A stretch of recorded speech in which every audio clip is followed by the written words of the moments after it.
Hello guys, good evening to all of you. Once again, welcome back on my YouTube channel Learn with Concept by Archana Sharma. Now signing it's me. हमारे course 2 की series complete हो गई थी, course 6 की series complete हो गई थी. हमारा जो सेशन चल रहा था वो पैडागोजी का सेशन चल रहा था और हम जो बचे हुए टॉपिक्स थे उनके बारे में स्टडी करने की कोशिश कर रहे थे, है ना. काफ़ी सारे लेक्चर्स हो गए हैं पैडागोजी पे, ठीक है. आप देख लीजिएगा, अगर आपने वो वीडियोज़ अब तक नहीं देखा है तो आपको डेफिनेटली बहुत बेनिफिट रहेगा, बहुत हेल्पफुल रहेगा, ठीक है. फिजिकल साइंस का जो पैडागोजी है वो आपको पता है कि हर तरह से इंपॉर्टेंट है और पैडागोजी आपको पता ही होनी चाहिए, क्योंकि देखिए जब तक हमारे पैडागोजी या कंटेंट पे नॉलेज नहीं होगी तब तक हम एक बीइंग अ टीचर कुछ भी अच्छा कर नहीं पाएंगे, है ना. टीचर की सबसे जो प्लस पॉइंट होती है आपको भी पता है वो कंटेंट नॉलेज होती है. जब तक आपका कंटेंट क्लियर नहीं होगा, कॉन्सेप्ट क्लियर नहीं होगा, तब तक आप एक अच्छे टीचर या इफेक्टिव टीचर नहीं कहला पाएंगे, है ना. हम गुड या बैड टीचर्स की बात नहीं करते हैं, लेकिन हम कोशिश करते हैं कि जो भी हम टीचर हैं हम अपनी टीचिंग को इफेक्टिव बनाएं, चाहे वो टेक्नोलॉजी के माध्यम से बना सकें या ठीक है या अपने कॉन्सेप्ट के माध्यम से बना सकें. तो सभी का पढ़ाने का अलग अलग तरीका होता है, सभी का पढ़ाने का अलग अलग स्ट्रेटजीज होता है. तो जो भी टीचर जिस वे में कंफर्टेबल है उस वे से अपने बच्चों को टीच करता है और अपनी टीचिंग लर्निंग प्रोसेस में इम्प्रूवमेंट करता है. तो ठीक है, हम यहाँ पे पढ़ेंगे पैडागोजी ऑफ फिजिकल साइंस. आप मेरे साथ पढ़ेंगे learn with concept by Archana Sharma. Now it's me. चलिए, बहुत इंपॉर्टेंट टॉपिक है पैडागोजी का, ये फिजिकल साइंस का. Maintenance of register in the lab. ये ज़रूरी नहीं है कि आप ये फिजिकल साइंस के लिए ही यूज़ करें. तो हम जो पढ़ रहे हैं पैडागोजी ऑफ फिजिकल साइंस, तो इसमें हमारा बहुत ही इंपॉर्टेंट टॉपिक है. आपको बता दूं, मैं टॉपिक ऑटोमेटिक बहुत इंपॉर्टेंट है. Maintenance of register in the lab, यानी कि हम लैब में या प्रयोगशाला में रजिस्टर को कैसे मेंटेन करते हैं और क्या क्या चीज़ें होती हैं, ठीक है, हमारे लैब में. उसको लिए हम किस टाइप के रजिस्टर बनाते हैं, कैसे बनाते हैं, क्या क्या एंट्रीज करते हैं और क्या क्या डिटेल्स होती है. तो आज की वीडियो में हम इसी के बारे में डिस्कशन करेंगे. चलिए स्टार्ट करते हैं.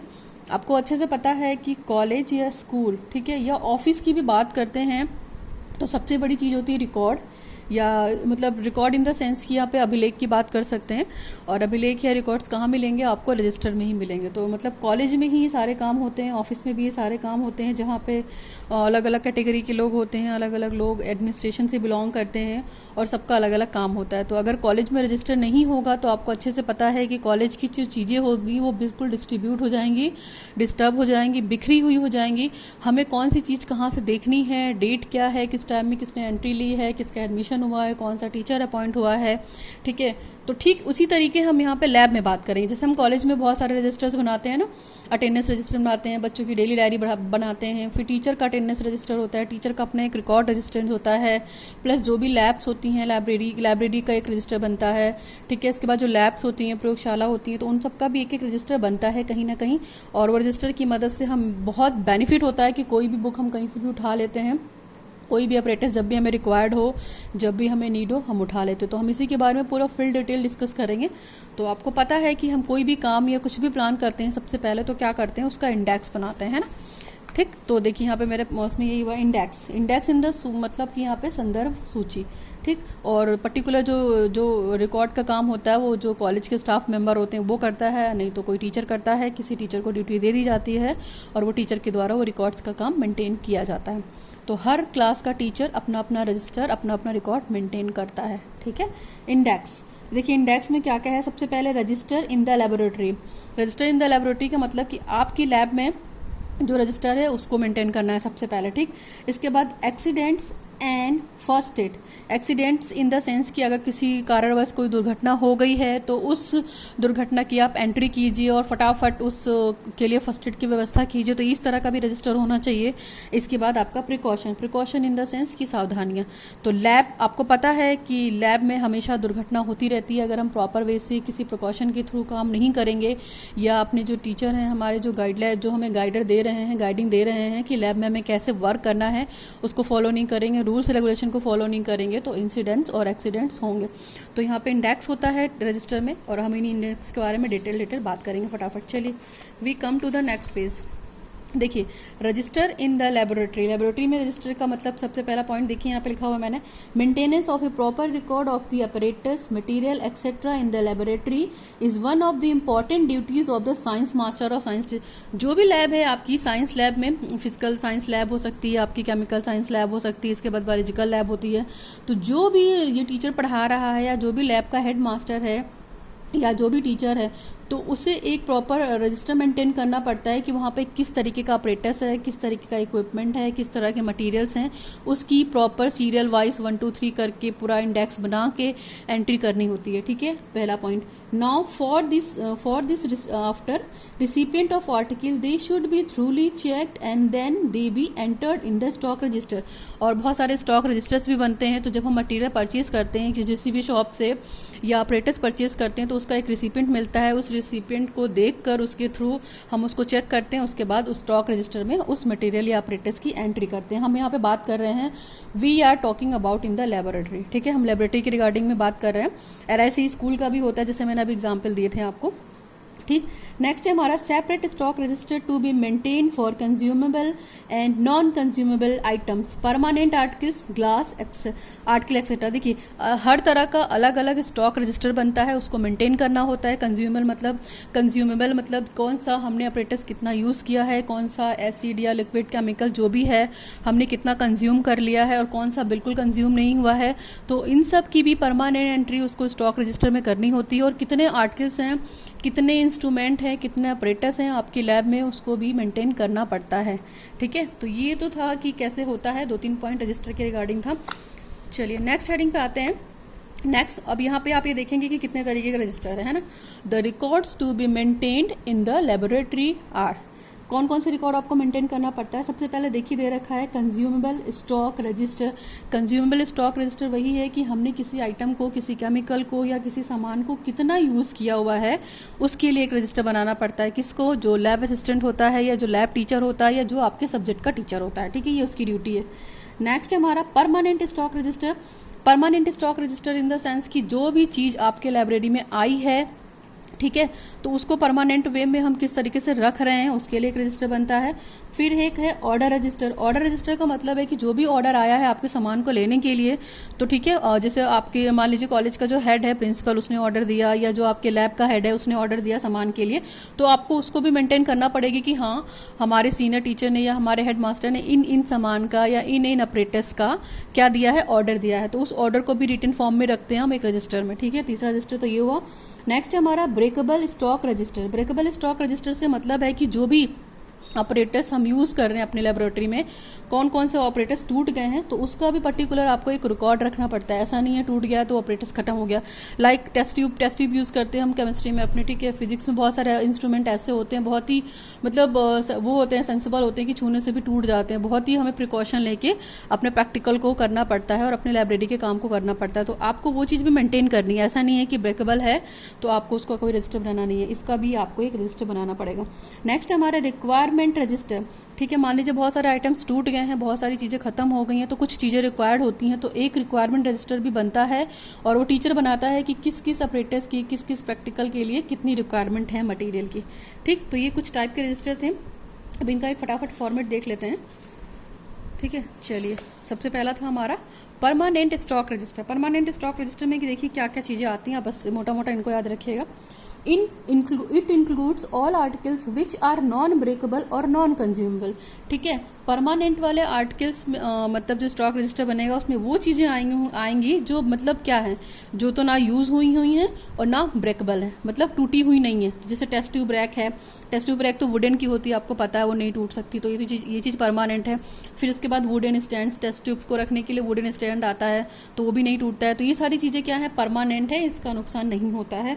फिर माइक्रोस्कोप भी परमानेंट रजिस्टर में मेंटेन किया जाता है कि किस टाइप का माइक्रोस्कोप है, कब लिया गया था और कितने में लिया गया था। इसके बाद टेलीस्कोप भी है। फिर नेक्स्ट है हमारा स्पेक्ट्रोमीटर्स। फिर नेक्स्ट है हमारा वर्किंग एंड स्टील मॉडल्स। जो मॉडल्स वगैरह होते हैं, वर्किंग मॉडल होते हैं, नॉन वर्किंग मॉडल होते हैं, तो ये सारी चीज़ें क्या है, परमानेंट में आ गई, है ना, परमानेंट स्टॉक रजिस्टर में आ गई। ये एग्जाम्पल्स थे बहुत सारे परमानेंट स्टॉक रजिस्टर्स के। अब मैं इसका आपको फॉर्मेट भी बता दूंगी। द लिस्ट कंटेंट्स, इसमें क्या हो सकता है, जैसे हम जब भी रजिस्टर बनाएंगे तो हम ध्यान रखेंगे कि डेट ऑफ परचेज क्या है, यानी कि हमने किस डेट में खरीदा है, फिर नंबर या क्वांटिटी क्या है, मतलब कितने लिए हैं, 10 लिए हैं, 15 लिए हैं, 20 लिए हैं, कैसे लिए हैं, ठीक, name of the company etcetera, और जिस भी कंपनी से हम परचेज कर रहे हैं अपना ऑपरेटस, ठीक है। तो देखिए हम जो टेस्ट ट्यूब वगैरह जो यूज़ करते हैं, जो भी केमिस्ट्री लैब में सामान यूज़ करते हैं या फिजिक्स की लैब में सामान यूज़ करते हैं, तो वो ब्रांडेड होती हैं, ऑथेंटिकेटेड होती हैं। तो इस चीज़ का हम ध्यान रखते हैं कि हम ब्रांडेड कंपनी से ही कोई सामान लें, तो जाहिर सी बात है उसका एक रिसिपेंट मिलेगा, उसका एक अमाउंट मिलेगा, और जैसे भी टीचर की रिक्वायरमेंट होती है as per the college norms, बच्चों को जितनी ज़रूरत होती है कॉलेज वाले या स्कूल वाले उतना ऑर्डर करते हैं, उसके बाद उसी हिसाब से वो सामान मंगाते हैं। तो ये तो हमारा था परमानेंट स्टॉक रजिस्टर। अब इसका फटाफट फॉर्मेट देख लीजिए कि फॉर्मेट क्या है। देखिए फॉर्मेट में दे रखा है, ये मैंने फॉर्मेट बना रखा है, एज ए एग्जाम्पल बना रखा है और आपको समझाने के लिए बना रखा है। जैसे पहला दे रखा है specimen of permanent stock register, तो कोई भी स्पेसिमेन, बायोलॉजी में स्पेसिमेन होते हैं ना, ठीक है, और बायोलॉजी में बहुत सारे स्पेसिमेन होते हैं, चाहे वो एनिमल से रिलेटेड हो, वर्टिब्रेट से रिलेटेड हो, मैमल से रिलेटेड हो, है ना, जैसे आप देखेंगे और रेप्टिलिया वगैरह, मतलब स्नैक वगैरह रखे रहते हैं स्पेसिमेन, तो उसका भी क्या होता है, उस पर एक देखा होगा आपने, लेबलिंग की होती है कि ये इस डेट में लिया गया था, इसका ये नाम है, इसकी जीनस ये है, इसकी स्पीशीज ये है। ठीक वैसे ही फिजिक्स में हम काम करते हैं तो इस ऑपरेटर्स का नाम लिखा रहता है, क्या है ये, इसका वर्किंग क्या है, इसको कब लिया गया था और इसका यूज़ क्या है, तो इस तरह की चीज़ें मेंटेन होती हैं। तो ये रजिस्टर का जो फॉर्मेट है इसको आप याद रखिएगा। सबसे पहला कॉलम आपको पता है सीरियल नंबर होता है, serial number in the sense कि क्या क्या ले रहे हैं आप, किस किस नंबर में दे रहे हैं, 1 2 3 4, जैसे जैसे लेते जाएंगे अपना ऑर्डर मेंटेन करते जाएंगे। इसके बाद सेकंड पॉइंट में लिखेंगे, सेकंड कॉलम में लिखेंगे मंथ एंड डेट, जिस मंथ में आपने खरीदा होगा वो, और डेट, उसकी डेट भी वहाँ पे मेंशन करेंगे। इसके बाद पर्टिकुलर आइटम, पर्टिकुलर आइटम का मतलब है यहाँ पे कि जो भी आइटम आपने परचेज किया है, मतलब जो भी अपरेटस या मटेरियल या इक्विपमेंट जो भी लिया है आपने, ठीक है, उसको कब लिया है और कितने कैसे लिया है, तो उस ऑपरेटर्स की आपको एंट्री करनी पड़ेगी। ठीक, तीसरा दे रखा है डिटेल्स ऑफ कंपनी रेट, ठीक है, तो वहाँ पे आप पूरी जो भी मतलब आपकी डिटेल्स होंगी वो पूरी कंपनी की डिटेल्स यहाँ पे आप डालेंगे कि हाँ हमने ये अपरेटस या ये इक्विपमेंट या इस मटेरियल या टेस्ट ट्यूब का एग्जाम्पल ले लीजिए या स्टैंड का एग्जाम्पल ले लीजिए, तो हमने इस कंपनी से लिया है और उसका ये रेट है। नेक्स्ट हमारा नंबर ऑफ ब्रेकेबल आइटम्स, ठीक है, देखिए यहाँ पे परमानेंट की बात हो रही, तो हमने बताया था ना कि यहाँ पे नंबर ऑफ ब्रेकेबल आइटम्स, यानी कि जो भी हमारा नंबर ऑफ ब्रेकेबल आर्टिकल है या आइटम है जो टूट चुका है उसकी काउंटिंग यहाँ पे मेंशन करेंगे। फिर नंबर ऑफ हैंड, यानी कि आपके हाथ में कितने आर्टिकल हैं या कितने आइटम हैं उसको यहाँ मेंशन करेंगे। मान लीजिए आपने 15 परचेज किए हैं और 15 में से 4 टूट गए तो आपके पास 11 बचे, तो वो यहाँ पे मेंशन करना पड़ेगा। और सबसे लास्ट में जो भी टीचर बना रहा है, रजिस्टर मेंटेन कर रहा है, उसके बाद यहाँ पे वो टीचर का सिग्नेचर ले रहा है। तो आई थिंक ये मोटा मोटा फॉर्मेट है और आपको इसी फॉर्मेट पे काम करना होता है। तो ये तो था हमारा परमानेंट स्टॉक रजिस्टर का फॉर्मेट, आप जरूर याद रखिएगा, बहुत इंटरेस्टिंग टॉपिक है, मजा आता है पढ़ने में। चलिए नेक्स्ट रजिस्टर हमारा क्या हो गया, नेक्स्ट रजिस्टर हो गया हमारा, वो क्या था, वो नॉन ब्रेकेबल था, आपको पता होना चाहिए। परमानेंट वो चीज मतलब जब लैब में एंट्री होती है, जब से लग गई है तब तक रहेगी वो, क्योंकि वो सब चीजें टूटती, नीचे वुडन हो गया, रैक हो गया, स्टैंड हो गया, है ना, अलमीरा वगैरह होगी, टेबल्स हो गए और जो फर्नीचर का सामान है, तो ये सब चीजें परमानेंट होती हैं जो टूटती नहीं है। ठीक, तो इनका रजिस्टर भी बनता है कि कितनी टेबल अलाउड है, कितनी चेयर अलाउड है ना, प्रत्येक बच्चे को या प्रत्येक स्टूडेंट को कितना कितना मिला है। चलिए नेक्स्ट पॉइंट है हमारा breakable stock register. Breakable stock register में अब पता है कि जो चीजें टूट गई हैं, है ना, उसकी एंट्री भी हमको करनी है। ऐसा नहीं है कि टेस्ट ट्यूब टूट गया तो आप छोड़ दीजिए, कोई काउंट नहीं करेगा, नहीं, जहां से भी मटेरियल आता है, जब भी आता है, कॉलेज उस पर बाकायदा नोटिस डेट डालता है, अलाउ करता है कि हमने इतनी इतनी चीजें इस डेट में परचेज की हैं, नंबर भी डालता है वहाँ पे, क्वांटिटी भी डालता है। तो जो भी लैब का रजिस्टर मेंटेन करता है, जो टीचर है या हेड टीचर जो भी है आपका सब्जेक्ट वाला, ठीक है, उसको इस बात का ध्यान रखना होता है। कोई भी चीज इधर से उधर अगर होगी तो उसकी पेनल्टी का वो टीचर को ही देने पड़े, उसके लिए कॉलेज जिम्मेदार नहीं होता है, टीचर जिम्मेदार होता है। तो ये टीचर की ड्यूटी है कि जब भी उसको सामान प्रोवाइड किया जाए विद रिटर्न डेट ले, मतलब इस डेट में मैंने इतने आइटम को रिसीव किया है, एक बाकायदा रिसीविंग वगैरह मिलती है। ठीक है, it includes the articles of glassware, like यहाँ पे ग्लास से बनी चीजें होंगी, जिससे फ्लास्क हम यूज़ करते हैं, ठीक है, केमिस्ट्री में प्रैक्टिकल करने के लिए, गैसेस के प्रैक्टिकल करने के लिए। फिर टेस्ट ट्यूब यूज़ करते हैं हम, बीकर्स यूज़ करते हैं, पिपेट्स वगैरह यूज़ करते हैं, ब्यूरेट, फनल। तो ये सब चीज़ें क्या होती हैं, ये टूट जाती हैं कभी कभी यूज़ करते करते। तो आपको देखिए, क्योंकि देखिए हर बच्चे को हमें अलाउ करना होता है, जैसे मान लीजिए 2 बच्चे का ग्रुप है या 5 बच्चे का ग्रुप है, तो हमने 5 पिपेट अलाउ कर दी, मान लीजिए 5 में से एक टूट गया तो हमें उसकी एंट्री करनी पड़ेगी, चाहे वो फ्लास्क हो, चाहे वो टेस्ट ट्यूब हो, फिर बीकर्स हो, इसके बाद पीपेट्स हो, ब्यूरेट हो और फनेल्स। तो ये ब्रेकेबल स्टॉक रजिस्टर, दूसरा रजिस्टर तो आपका ये बना। चलिए अब हमने ये रजिस्टर बना लिया, तो इसका फॉर्मेट क्या है इसको भी देख लेते हैं। चलिए फॉर्मेट में देखिए हमारा है specimen of stock register of breakables. तो जो आइटम हमारे टूट गए हैं हम उसके बारे में बात करते हैं। तो सबसे पहला एज इट इज़ वही कॉलम है, सीरियल नंबर का कॉलम है। अगर आपको दिख रहा है तो आप देख लीजिए, यहाँ पे प्रॉपर है ना, दिख रहा है सीरियल नंबर, मतलब आप नंबरिंग करेंगे, फिर मंथ एंड डेट डालेंगे। इसके बाद रिसिपिएंट है, रिसिपिएंट में आपको क्वांटिटी देखनी है कि 10 है कि 20 है कि 50 है, कितनी है। इसके बाद उसका रेट भी देखना है कि कितने में लिया गया है, ठीक। इसके बाद आपकी नेक्स्ट है डिटेल ऑफ ब्रोकन आइटम, जितने भी आइटम आपके टूट गए हैं वो आपको यहाँ पे मेंशन करना है। फिर how break is took place, यानी कि अगर वो जो भी आइटम हैं, जो भी आपके ऑपरेटर्स हैं या जो भी आर्टिकल हैं ग्लास वाले, वो कैसे टूटे यहाँ पे मेंशन करना पड़ेगा कि बाय द स्टूडेंट या बाय डिफॉल्ट, या रखने से टूट गया है, या उसको प्रॉपर रखा नहीं गया इसलिए टूट गया, या बच्चे ने कुछ यूज़ किया तो टूट गया। तो ये सारी चीज़ें यहाँ पे ड्यू टू, मतलब यहाँ पे रीज़न आपको मेंशन करना पड़ेगा, पर्टिकुलर आपको यहाँ पे रीजन मेंशन करना पड़ेगा, है ना, कि क्या रीजन रहा है इसको टूटने का। इसके बाद balance, balance in the sense कि कितना बचा है। मान लीजिए आपने 50 खरीदे हैं और 10-11 टूट गए हैं, तो 39 या 40 जो भी बचे तो आपको यहाँ पे लिखना है। और इसके बाद यहाँ पे डेट भी डालनी है और क्वालिटी भी डालनी है कि क्वालिटी कैसी है, मतलब रफ क्वालिटी थी या अच्छी ब्रांडेड क्वालिटी थी, तो वहाँ पे आपको ये मेंशन करना पड़ेगा। और अल्टीमेट जैसे भी हम इंडेक्स बनाते तो आपको पता है कि लास्ट वाला जो कॉलम होता है वो सिग्नेचर का कॉलम होता है टीचर का, तो टीचर सिग्नेचर कॉलम। तो ये तो हमारा था दूसरा रजिस्टर, ठीक।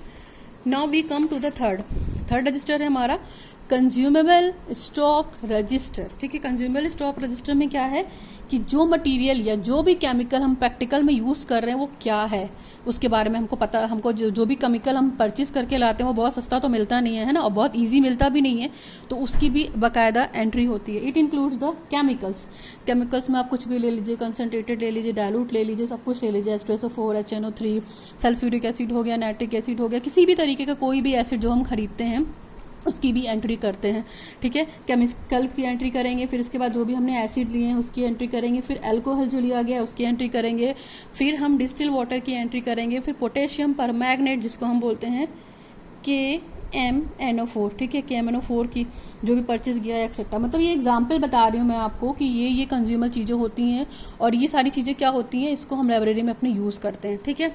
जैसे एक नोट देख लीजिए, maintain register of diary activity in the lab, है ना। तो जो भी डेली एक्टिविटी होती है लैब में, तो वो पता क्या होती है, उसको टीचर को मेंटेन करना पड़ता है कि मैंने आज ये प्रैक्टिकल कराया है, या ये जो भी हमारा क्या था, हम प्रैक्टिकल कराते हैं ना, और प्रैक्टिकल इन द सेंस की टेस्ट कराते हैं, तो टेस्ट कंप्लीट हो गया है और कितना हुआ है, तो ये सारे प्रोसेस उसको वहाँ पे मेंशन करने पड़ते हैं। तो तीसरा रजिस्टर हमारा ये है, तो इसका भी आप फटाफट फॉर्मेट देख लीजिए। इसका फॉर्मेट है, देखिए, specimen of consumable stock register. इसका फॉर्मेट देखिए, मेरा ये पूरा फॉर्मेट है, पूरा एक बड़े पेज पे। मेरे पास यहाँ पेज नहीं था और हम 2 पेज में बनाते तो आपको कन्फ्यूजन हो जाता, इसलिए मैंने इसी को यहाँ पे कंटिन्यू कर दिया है। तो कॉलम्स देख लीजिए आप, कॉलम्स याद रखिएगा। उन दोनों की कॉलम लगभग सेम थी, बट यहाँ पे थोड़ा सा डिफरेंट करेगा, ठीक है, क्योंकि यहाँ पे केमिकल है तो यहाँ पे कुछ चीज़ें बढ़ जाएंगी।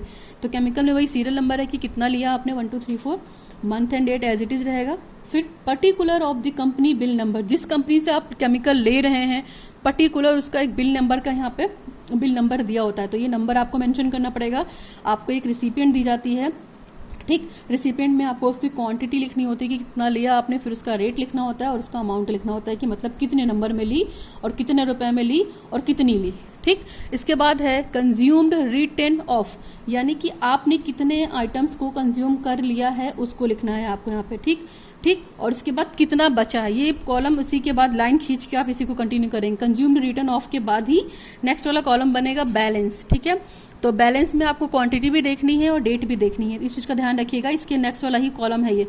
तो 1 2 3 4 5 and 6 column, 7 and total 8 column बनेंगे यहाँ पे, है ना। तो आप इस चीज को याद रखिएगा, 8 कॉलम्स आर देयर, ओके। उसमें नहीं था 8 कॉलम, लेकिन इसमें है, थोड़ा सा बढ़ गया है। तो आप ध्यान रखिएगा, जितना मटेरियल कंज्यूम हो गया है केमिकल हमारा, ठीक, उसकी एंट्री यहाँ पे कर देंगे। इसके बाद जो बच गया हमारे पास उसकी एंट्री करेंगे और फिर लास्ट में वही टीचर्स का सिग्नेचर लेंगे। और यहाँ पे लिखा हुआ वॉल्यूम एज ऑन 31, जो भी डेट है, जिस डेट में आपने जितना भी वॉल्यूम यानी कि उसका जितना भी आयतन यूज कर लिया है केमिकल का, उसको आपको डेट के हिसाब से उस डेट में प्रैक्टिकल कराया उस डेट को मेंशन करना पड़ेगा। तो ये क्या था आपका, ये कंज्यूमेबल स्टॉक रजिस्टर का फॉर्मेट था और इम्पॉर्टेंट है, आप प्लीज़ अच्छे से देख लीजिएगा। मैं इसलिए बहुत प्रॉपर वे में पढ़ा रही हूँ कि आपको चीज़ें क्लियर ना हो, मैं बहुत भाग भाग के नहीं पढ़ा रही हूँ। ठीक है। हालांकि मेरी स्पीड बढ़ जाती है पढ़ाते पढ़ाते, ठीक, लेकिन कोशिश कर रही हूँ कि बहुत धीरे से बोल कर प्रॉपर वे में आपको समझाऊँ और समझ में भी आएगा आपको, आप पढ़िएगा, ठीक है। चलिए, now we come to the next register, और ये टॉपिक बहुत इंपॉर्टेंट है, ठीक है। नेक्स्ट रजिस्टर है हमारा ऑर्डर रजिस्टर। हमने पीछे जैसे पढ़ा हुआ था कि ऑर्डर रजिस्टर में क्या होता है। ऑर्डर रजिस्टर देखिए, चलिए, order sent for the purchase of new operators और केमिकल, ठीक है।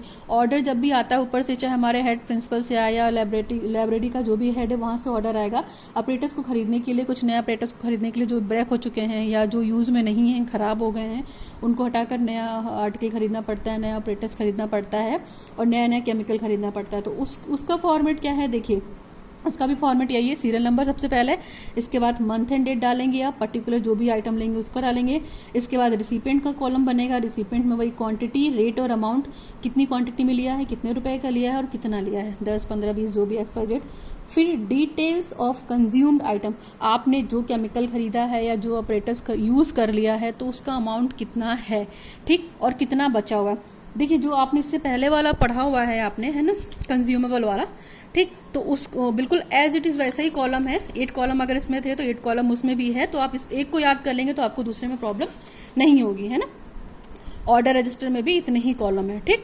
और सबसे लास्ट में वही टीचर का रिमार्क कि टीचर गुड लिखेगा, बैड लिखेगा, कैसे लिखा है, रजिस्टर की एंट्री आपने कैसे की है, ठीक। और दूसरी चीज देखिए, आपको पता है कि रजिस्टर मेंटेन करेंगे तो हमें चीज़ों को ढूंढने में प्रॉब्लम नहीं होगी, है ना, हमें चीज़ों को इजी वे में मिल जाएगा। अगर हम किसी चीज़ की फाइलिंग कर देते हैं या किसी चीज़ को प्रॉपर वे में रख देते हैं, एक सिस्टमेटिक वे में रखते हैं, तो जब भी हमें नीड होती है फटाक से जाते हैं अपना निकाल लेते हैं। और कभी कुछ चीज़ें हम भूल भी जाते हैं तो अपने रजिस्टर को उठा के फटाफट देखते हैं कि हाँ हमारे मतलब रजिस्टर में, लैब में ये चीज़ें हैं, तो हमने उसको कहाँ कहाँ रखा था और फटाफट हम यूज़ करते हैं।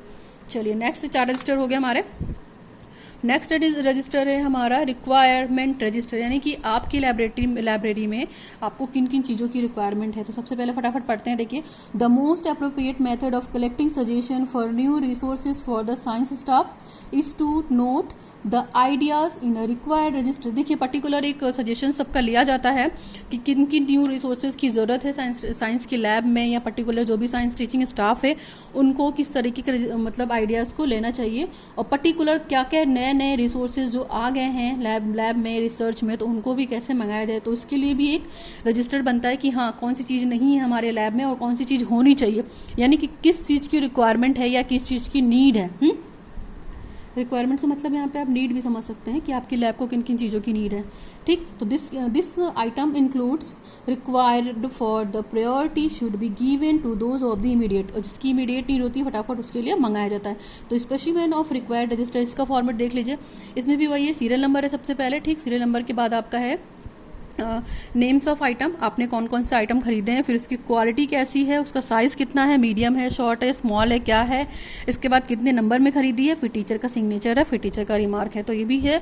और देखिए सारे रजिस्टर का जो कॉलम है वो थोड़ा थोड़ा वेरी कर रहा है, बस केवल कंज्यूमेबल का और ऑर्डर रजिस्टर का जो फॉर्मेट है वही 8 कॉलम का है, बाकी सब में थोड़े थोड़े वेरिएशंस हैं। तो आप इसको प्रॉपर वे में बनाइएगा जब भी बनाइएगा, ठीक है। तो ये स्पेसिमेन ऑफ रिक्वायरमेंट रजिस्टर हो गया। तो that is more all about the requirement register, ठीक है। 5वां ये था, टोटल 5 रजिस्टर हमने पढ़े, और आपको पता होगा कि कैसे मेंटेन करते हैं रजिस्टर को लैब में। मैंने फॉर्मेट भी बता दिया, आइडियाज भी बता दिया, और बहुत सिस्टमेटिक वे से बताया है। आप बुक उठा के देखेंगे तो पहली बात तो ये बुक में मिलेगा नहीं आपको, और स्टडी मटेरियल बहुत कम है इसके लिए। हमने भी बहुत सारा बुक सर्च किया लेकिन नहीं मिला, लेकिन बट हाउ एनी कुक, ठीक है, किसी भी तरीके से मैंने कोशिश की बनाने की और आपको कम से कम शब्दों में समझाने की कोशिश की और सॉलिड समझाने की कोशिश की। होपफुली आपको ये लेक्चर अच्छा लगा होगा, ठीक है। तो ये मोटा मोटा चीज़ था, तो आप इस चीज़ को याद रखिएगा कि कैसे लाइब्रेरी में हम रजिस्टर को मेंटेन करते हैं, maintenance of register in the lab, ठीक है। तो और भी अगर हम बात करते हैं, जैसे कॉलेज वाइज की बात करते हैं, तो आपको पता ही है ना कि अगर हम रजिस्टर की मेंटेनेंस की बात करते हैं तो बहुत सारे रजिस्टर बनते हैं। जैसे हमारा एक बनता है लॉग बुक, आपको पता है ना, लॉग बुक बनता है कॉलेज में, ठीक। लॉग बुक के बाद हमारा क्या बनता है, हमारा मान लीजिए सर्विस रजिस्टर, जो भी टीचर सर्विस कर रहा है पर्टिकुलर उसका रजिस्टर बनता है, ठीक, सर्विस रजिस्टर बनता है।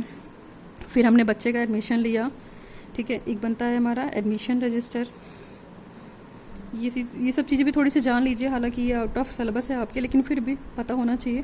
आपका क्या होगा, विजिटर बुक आपको पता है कि आपके जो भी कॉलेज में कोई लेक्चर देने आता है तो उसके लिए एक विजिटर बुक बनती है, और उस विजिटर बुक में पर्टिकुलर वो रिमार्क दे के जाता है आपके कॉलेज को, गुड बैड या जो भी अपना नाम, सिग्नेचर, ये सब चीज़ें लिख के जाता है।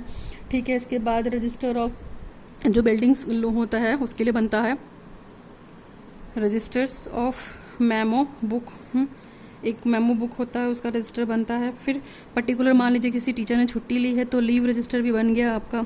तो रजिस्टर की तो बहुत सारी काउंटिंग है, हम काउंट नहीं कर सकते जितना बनाएंगे। और किसी कॉलेज का देखिए डेवलपमेंट उसी चीज़ पर निर्धारित करता है कि उसने अपने रजिस्टर को कितना मेंटेन किया हुआ। देखिए जब भी पैनल होता है या जब भी इंस्पेक्शन होता है तो यूजीसी हो गया हायर एजुकेशन के लिए, ठीक है, और एनसीईआरटी वगैरह हो गया, एनसीटी वगैरह हो गया, तो ये सारी चीज़ें वो यही देखती हैं कि कॉलेज का रिकॉर्ड क्या है। और देखिए जो हम सीसीई करते हैं, ठीक है, और कोरिकुलर एक्टिविटी जो करते हैं, ठीक है, कोरिकुलर एक्टिविटी करते हैं, कोरिकुलर एक्टिविटी, तो इसका भी एक रजिस्टर बनता है कि इस डेट में हमने ये एक्टिविटी कराई है। ठीक है, इसके बाद हमारा जो रजिस्टर होता है, रजिस्टर ऑफ कोरिकुलर एक्टिविटी बन गया हमारा। इसके बाद एजुकेशनल रिकॉर्ड होता है कि किसी बच्चे का पर्टिकुलर पोर्टफोलियो क्या है, एजुकेशनल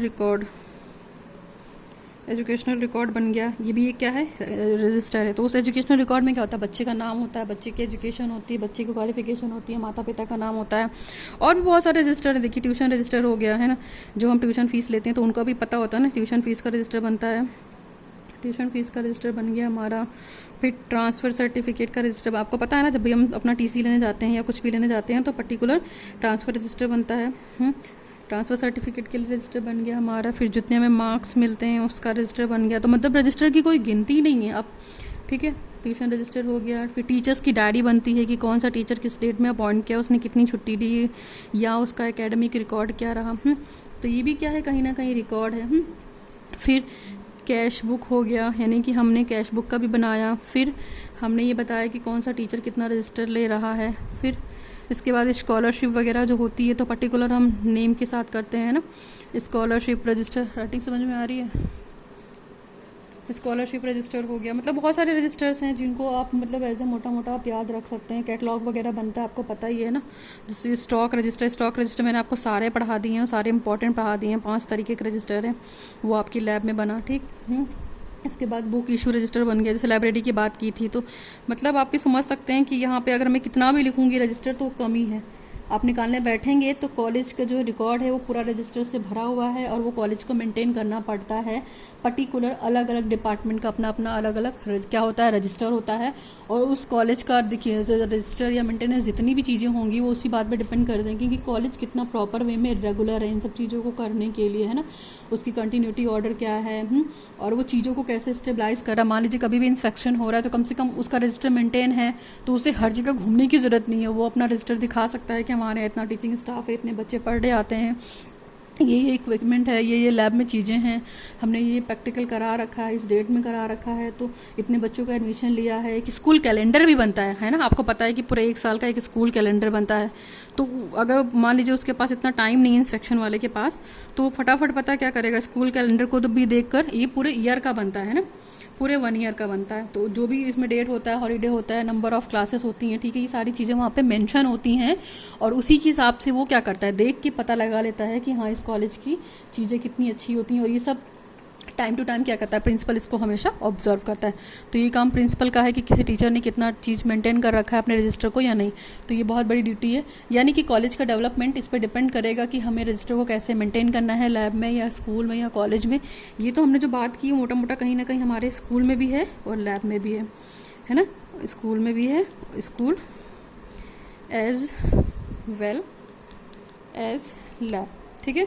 तो इन सब चीज़ों को भी आप याद रख सकते हैं। तो मोटा मोटा यही याद रखिए कि लैब में ये सारी चीज़ें ज़रूरी है। और हमें अगर इमीडिएट इन्फॉर्मेशन चाहिए, देखो मेंटेनेंस ऑफ रजिस्टर का से एक चीज़ फ़ायदा होता है, हमें इमीडिएट अगर किसी भी बच्चे के बारे में मान लीजिए चाहिए, इमीडिएट इंफॉर्मेशन चाहिए तो हम फटाक से क्या करेंगे, अपना रजिस्टर उठाएंगे और फटाक से देखेंगे और उसके बारे में जाकर ढूंढ लेंगे, है ना। रिसर्च के बारे में पता कर सकते हैं क्या क्या डायरेक्शन किस चीज़ें में हो रही हैं, फिर उसके बाद क्या क्या एक्टिविटी हो गई हमारे कॉलेज में, बच्चे का रिकॉर्ड क्या है, तो ये सारी चीज़ें भी कहीं ना कहीं उसमें मेंटेन होती हैं। और देखिए मैंने मोटा मोटा आपको यहाँ पे रजिस्टर भी बता दिया है। फिर भी इन केस आपको इस वीडियो में दिक्कत नहीं होनी चाहिए, बहुत ईजी टॉपिक था, मज़ेदार टॉपिक था। और इससे देखिए टीचर को भी लाभ है, स्कूल को भी लाभ है, बेनिफिट है, सबको दोनों को बेनिफिट है। तो आप इस पॉइंट को देख लीजिएगा।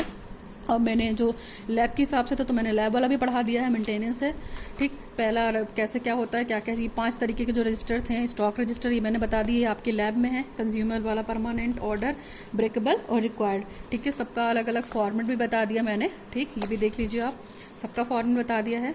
दूसरा ब्रेकेबल, ठीक है, फिर कंज्यूमेबल, ओके, नाउ कंज्यूमेबल का बता दिया है, ठीक। कंज्यूमेबल का स्टॉक रजिस्टर और जो आपका रिक्वायर्ड रजिस्टर था उसका लगभग सेम था ऑर्डर रजिस्टर का, तो आप इस चीज़ को भी याद रखिएगा, कोई दिक्कत नहीं होगी। तो that is more overall about the maintenance of register in the lab, pedagogy of physical science, ठीक है। आई थिंक अगर आपको वीडियो पसंद आया हो, थोड़ा भी हेल्पफुल रहा है तो प्लीज़ लोगों तक लाइक कीजिए, शेयर कीजिए मेरे चैनल वीडियोज़ को, और मेरे चैनल को सब्सक्राइब कीजिए ढेर सारा, ताकि कुछ काम होता रहे।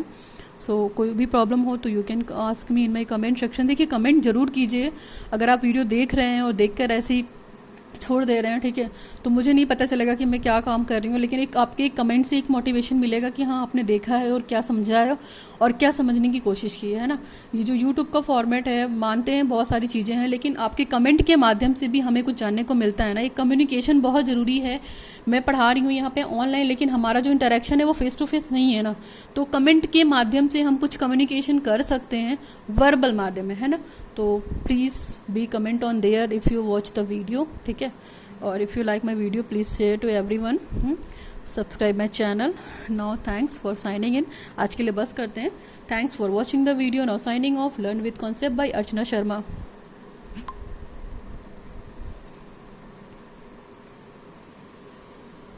बेटा आज की डेट में आपको पढ़ना नहीं है, तुम किचन से लेके बैठी होगी, तो फिर कौन लिखेगा? अब जब तक लिख लो साउंड वाला वर्ड लिख लो, फिर खेलना।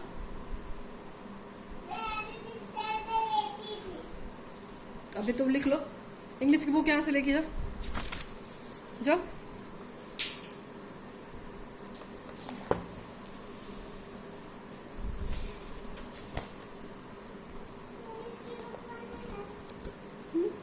कॉपी ले जाओ, हाँ डबल लॉक, इधर आओ, इधर आओ, बताओ, इधर आओ जल्दी, क्योंकि देखो मेरा बार बार मोबाइल शिफ्ट नहीं हो पाएगा ना, हमको बनाने दो वीडियो।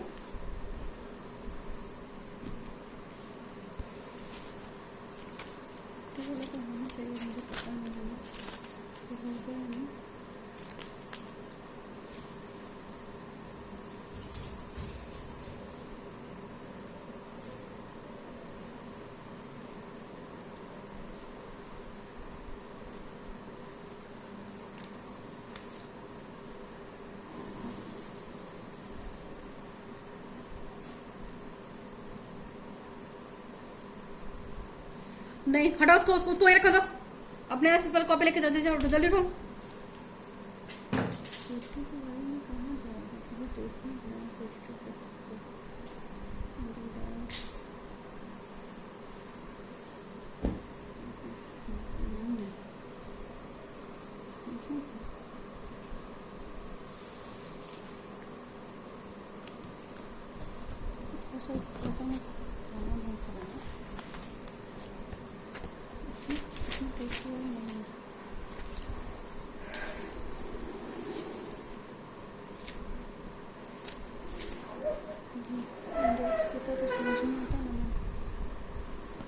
शानवी देखो बेटा, हम उसको पैक वैक करके रख भी देंगे, इतना ध्यान देना।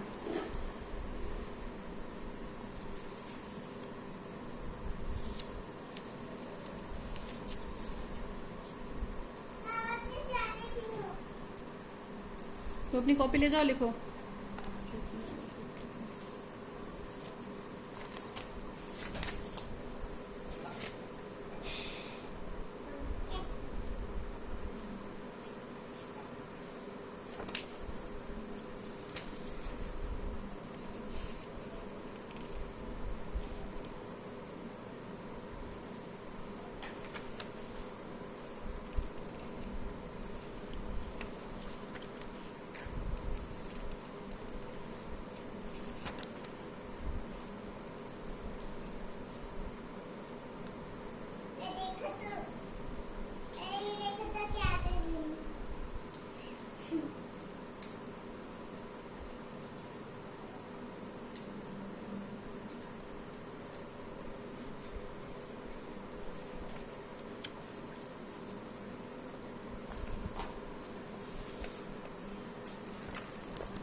क्या कर रही तुम्हें?